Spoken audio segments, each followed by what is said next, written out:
video. That's you just go through the video. Oh, yeah. Okay. Alright, so first setup, material setup.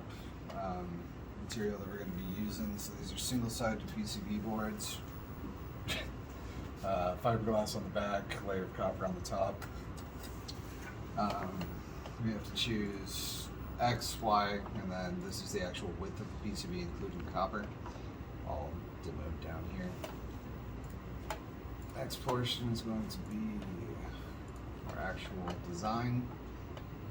So the red lines here indicate that with the current bits, it's not going to be able to mill it. So for PCBs, we have special bits for getting very, very thin traces, very thin margins between traces. That'll be the 5mm bit that we're using here. It takes care of all of those issues.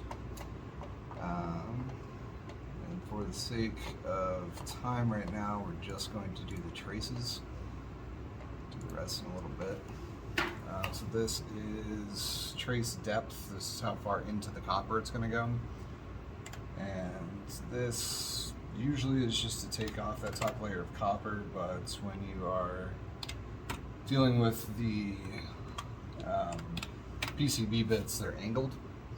So the farther in you go, the wider it gets. So you have to get it on the very end so it's actually 5mm across. Otherwise it'll just keep getting wider and screw up your board. And this one's just how much space around. So it's going to be final design. Cut all of that off. Those would be the traces, copper in between. Generally, in a professional sense, they would cut the copper off in between. For time's sake, we're not going to do that. You'll still be able to solder your components on and everything.